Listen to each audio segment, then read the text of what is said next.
Equilibrium का question number 63 दिया है। Question says predict the solutions of the following salt. यहाँ पर अगर आप देखें कुछ सॉल्ट सॉल्यूशंस दिए हुए हैं और क्वेश्चन बोल रहा है आर न्यूट्रल, एसिडिक या बेसिक। यहाँ पे सॉल्ट सॉल्यूशन दिए हैं और आपको डिटरमिन करना है कि ये salt solution acidic in nature, basic in nature और न्यूट्रल इन नेचर है।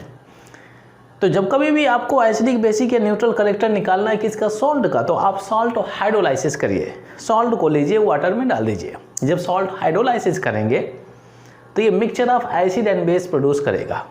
ठीक है, एसिड और बेस प्रोड्यूस करेगा। यहाँ पर आप इस कॉम्बिनेशन को लेकर के डिटरमिन कर सकते हैं कि सॉल्यूशन एसिडिक होगा, बेसिक होगा या न्यूट्रल होगा। जैसे अगर आपको मिलता है mixture strong acid plus strong base का मिक्सचर, जब सॉल्ट को वाटर में डालेंगे तो एक एसिड होगा, दूसरा बेस होगा। अगर आपको स्ट्रॉन्ग एसिड और स्ट्रॉन्ग बेस मिलता है तो ये समझ लीजिए कि वो सॉल्यूशन हो जाएगा न्यूट्रल। ठीक है, ये कॉम्बिनेशन हम लोग यूज करते हैं। अगर स्ट्रॉन्ग एसिड है और वीक बेस है तो समझ लीजिए जो स्ट्रॉन्ग होगा वही डोमिनेट करेगा वीक को। तो यहाँ पे स्ट्रॉन्ग एसिड है तो ये सॉल्यूशन आपका हो जाएगा एसिडिक। ठीक है, अगर आपके पास में वीक एसिड का मिक्सचर है एंड ये स्ट्रॉन्ग बेस दिया हुआ है तो स्ट्रॉन्ग बेस जो स्ट्रॉन्ग होगा वही डोमिनेट करेगा, तो यहाँ पर आपका सॉल्यूशन क्या हो जाता है, बेसिक। ठीक है, अगर वीक एसिड वीक बेस है तो यहाँ पर आपको ये डिसाइड करना पड़ेगा के की वैल्यू या के बी की वैल्यू। उसके आधार पर आप डिटरमिन कर सकते हैं कि सॉल्यूशन न्यूट्रल है, एसिडिक है, बेसिक है। ये ऐसा मिक्सचर बहुत ही कम मिलेगा। ठीक है भाई, ये कंडीशन आप यूज करके इस क्वेश्चन को आप आसानी से आंसर कर सकते हैं। चलिए मैं इसके बारे में बातचीत कर रहा हूँ। ठीक है, फर्स्ट सॉल्ट के बारे में, तो इसका हम हाइड्रोलाइसिस करते हैं। ये NaCl दिया हुआ है, इसको जब आप वाटर में डालेंगे, ठीक है ना भाई, तो इसकी ब्रेकिंग यहाँ से हो जाएगा, ये प्लस हो जाएगा, ये माइनस है भाई। ठीक है, यहाँ से आपका H प्लस निकलेगा, OH माइनस निकलेगा, अट्रैक्शन शुरू हो जाता है। तो Na के साथ में क्या जाएगा, OH माइनस आयन, और Cl के साथ में क्या जाएगा, H प्लस आयन।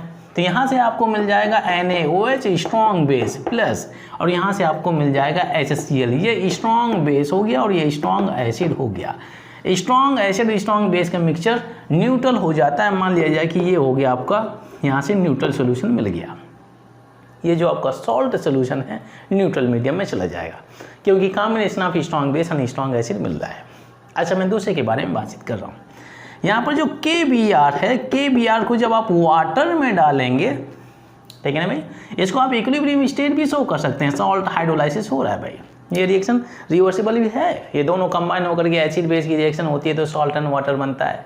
तो ये न्यूट्रलाइजेशन रिएक्शन का एग्जाम्पल हो गया भाई, जब रिवर्स डायरेक्शन में रिएक्शन जाएगी। तो इसमें अगर आप देखें, इसकी ब्रेकिंग आप यहाँ से करेंगे तो फर्स्ट वन इज पॉजिटिव और सेकेंड वन इज नेगेटिव। ठीक है, यहाँ से आपको मिलेगा क्या मिलेगा, H प्लस आयन, यहाँ से OH माइनस आयन मिलेगा। अट्रैक्शन शुरू हो जाएगा तो K OH को जाएगा, Br H को जाएगा, तो यहाँ से आपको मिल गया HBr और यहाँ से आपको मिल गया KOH। ठीक है, HBr HF HCl HBr और ये हो गया HI। ऊपर से जब नीचे जाते हैं हाइड्रोजन सीरीज में तो एसिडिक कैरेक्टर इंक्रीज होता है। ये हो गया आपका स्ट्रॉन्ग एसिड, ये हो गया स्ट्रॉन्ग बेस। एल्कली के जितने भी तो मेटल के जितने भी एल्कली मेटल्स के जितने भी हाइड्रोक्साइड होते हैं वो स्ट्रॉन्ग ही होते हैं। जब ऊपर से नीचे जाते हैं, जैसे जैसे इलेक्ट्रोनेगेटिविटी ऑफ एलिमेंट डिक्रीज होती है वैसे वैसे उनका बेसिक कैरेक्टर इंक्रीज हो जाता है। अगर मैं इन दोनों में कंपेयर करूं कौन सा सबसे ज़्यादा बेसिक इन नेचर है, सिंस इसकी इलेक्ट्रोनेगेटिविटी सोडियम के कंपैरिजन में, पोटेशियम की इलेक्ट्रोनेगेटिविटी सोडियम के कंपैरिजन में कम है, इस वजह से इसका बेसिक कैरेक्टर इसके कंपैरिजन में ज़्यादा होगा। अगर हम इन दोनों में एसिडिक कैरेक्टर के बारे में बात करें तो Cl is smaller in size than Br, तो यहाँ पर बॉन्ड लेंथ ज़्यादा होने की वजह से HBr is stronger acid than HCl। ये चीज़ आप दिमाग में रखें। ठीक है, अच्छा, तो यहाँ पर स्ट्रॉन्ग एसिड स्ट्रॉन्ग बेस है तो मतलब ये भी आपका न्यूट्रल सॉल्यूशन हो गया भाई, न्यूट्रल सॉल्यूशन। ठीक है, अच्छा नेक्स्ट बात करते हैं NaCN। यहाँ पर हो गया NaCN, जब आप इसको वाटर में डालेंगे तो यहाँ पर भी इक्विलिब्रियम स्टेट होगा। इसकी ब्रेकिंग यहाँ से होगा, ये प्लस और ये साइनहाइड आयन मिलेगा भाई, यहाँ से HOH माइनस आयन मिलेगा। तो एक तो मिल गया HCN, हाइड्रोजन इससे नेगेटिव चार्ज से कंबाइन हो जाएगा, और यहाँ से हो गया NaOH हाइड्रोजन साइनहाइड। अगर आप ध्यान दें ये वीक एसिड होता है और सोडियम हाइड्रोक्साइड ऑफकोर्स ये स्ट्रॉन्ग बेस होता है। तो mixture of weak acid and strong base दिया हुआ है, mixture of weak acid and strong base, मतलब ये सॉल्यूशन आपका बेसिक करेक्टर का है भाई, बेसिक करेक्टर ये हो गया। तो बहुत ही इंटरेस्टिंग कॉन्सेप्ट है। अच्छा नेक्स्ट सॉल्ट के बारे में बातचीत करते हैं। अमोनियम नाइट्रेट हो गया, अमोनियम नाइट्रेट ये हो गया अमोनियम नाइट्रेट। जब इस सॉल्ट को हाइड्रोलाइसिस में ले आएंगे तो बनाएगा, इसकी ब्रेकिंग यहाँ से हो गया, पॉलीएटॉमिक आयंस रहेंगे इसमें, ये positive first one, second one is negative, ठीक है। यहाँ से H+ आयन इसको जाएगा, OH- आयन इसको जाएगा, तो ये हो जाएगा आपका HNO3 और ये हो जाएगा अमोनियम हाइड्रोक्साइड। यहाँ से आप दे दीजिए H+ आयन और ये OH- आयन, ठीक है भाई। तो OH- आयन पॉजिटिव को और H+ आयन नेगेटिव को हो गया। अब देखिए नाइट्रिक एसिड ऑफकोर्स ये स्ट्रॉन्ग एसिड होता है, ध्यान दीजिए nitric acid any in general, ठीक है वो कॉन्सेप्ट तक नहीं ले जाता हूँ, ऐसे ही समझ लीजिए बहुत ही कॉमन एसिड है, ठीक है।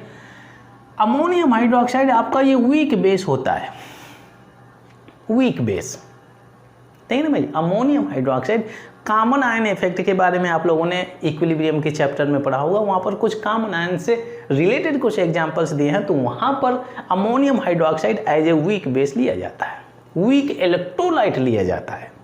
वीक इलेक्ट्रोलाइट में जब कभी भी आप स्ट्रॉन्ग इलेक्ट्रोलाइट ऐड करते हैं, having the common ions, so degree of dissociation of weak electrolyte further suppresses, further decreases, further reduces, ये पार्ट आप लोगों ने सीखा होगा, तो वही पार्ट दिया हुआ है। अमोनियम हाइड्रोक्साइड आपका वीक बेस होता है। तो यहाँ पर strong acid and weak base का मिक्सचर दिया हुआ है। Strong acid and weak base का मतलब ये आपका हो जाएगा भाई acidic solution, acidic salt solution. अच्छा हम बातचीत करते हैं NaNO2 के बारे में। NaNO2 को जब आप वाटर में डालेंगे, सो इन दिस केस इसकी ब्रेकिंग यहाँ से हो गई, पॉजिटिव है, सेकेंड वन इज नेगेटिव, यहाँ से क्या मिलेगा भाई HNO2 और यहाँ से NaOH हो गया। ये नाइट्रिक एसिड नहीं है, ये है नाइट्रिक एसिड, ये नाइट्रस एसिड में चला जाता है और ये नाइट्रस एसिड वीक एसिड होता है in comparison to this one. आप सोचें कि भाई इसके पास में भी एक हाइड्रोजन है, इसके पास में भी एक हाइड्रोजन है, दोनों एक हाइड्रोजन तो रिलीज कर सकते हैं, दोनों की एसिडिक स्ट्रेंथ सेम होनी चाहिए, बट ऐसा नहीं है। वाई? बिकॉज इसमें रेजोनेंस ज़्यादा है, इसमें रेजोनेंस ज़्यादा रहेगा और इसमें रेजोनेंस कम है, और जिसमें जितना ज़्यादा रेजोनेंस है उसकी स्टेबिलिटी ज़्यादा हो जाती है, ठीक है भाई। तो जब इसमें हाइड्रोजन निकालेंगे इसमें रेजोनेंस ज़्यादा बढ़ेगा, अब इसमें हाइड्रोजन हटाएंगे इसमें रेजोनेंस कम रहेगा, तो इसकी स्टेबिलिटी ज़्यादा रहेगी, तो इसकी एसिडिक करेक्टर, इस सब्सटेंस का एसिडिक करेक्टर ज़्यादा होगा। तो ये आपका वीक एसिड है और ये स्ट्रॉन्ग बेस है भाई, weak acid and strong base, ठीक है भाई। मिक्सचर कैसा मिल गया? A mixture of weak acid and strong base, basic solution, ये बेसिक हो गया। लास्ट KF हो गया, KF वाटर में डालिए, हाइड्रोलाइसिस कराइए सॉल्ट का और यहाँ से आपको HF और ये मिल जाता है KOH, हाइड्रोजन फ्लोराइड मिल गया भाई, hydrogen chloride, hydrogen bromide, hydrogen iodide. ध्यान दीजिए, अगर मैं एक सीरीज के बारे में बात करूँ यहाँ पर लिख देता हूँ, जैसे HF दिया है, HCl हो गया, HBr हो गया, ये HI हो गया। सो इन हाइड्रोजन हाइलाइट्स में जैसे आप ऊपर से नीचे जाते हैं सो बॉन्ड लेंथ इंक्रीज होता है, ये I हो गया, और बॉन्ड लेंथ इंक्रीज होने से रिमूवल ऑफ हाइड्रोजन आसान हो जाता है, इस वजह से एसिडिक करेक्टर ऊपर से नीचे बढ़ रहा है। तो ये आपका वीक एसिड है और ये स्ट्रॉन्ग एसिड है। हम हाइड्रोजन क्लोराइड को स्ट्रॉन्ग एसिड बोलते हैं, हाइड्रोजन क्लोराइड से भी ज़्यादा स्ट्रॉन्गर एसिड है HBr, और HBr से भी स्ट्रॉन्गर एसिड है HI। ध्यान दीजिए, बहुत ही इंटरेस्टिंग कॉन्सेप्ट है, एसिडिक करेक्टर ऊपर से नीचे बढ़ रहा है, मतलब ये वीक एसिड हो गया। तो जो HF है हाइड्रोजन फ्लोराइड हमारे पास में वीक एसिड के रूप में डला हुआ है, और जो KOH है ऑफकोर्स ये आपका स्ट्रॉन्ग बेस डला हुआ है। फर्स्ट ग्रुप एलिमेंट के जितने भी हाइड्रोक्साइड बनते हैं इन जनरल ऊपर से नीचे जाने पर इनका बेसिक करेक्टर इंक्रीज होता है। लिथियम, सोडियम, पोटेशियम, ये पोटेशियम हाइड्रोक्साइड दिया हुआ है। Mixture of weak acid and strong base, मतलब ये सॉल्यूशन आपका बेसिक करेक्टर का होता है, ठीक है। तो इस तरह से इस क्वेश्चन को बहुत ही आसानी से आप आंसर कर सकते हैं। ये जो कॉम्बिनेशन मैंने बताया हुआ, इस कॉम्बिनेशन को यूज करिए और इस क्वेश्चन को आप आसानी से आंसर करिए।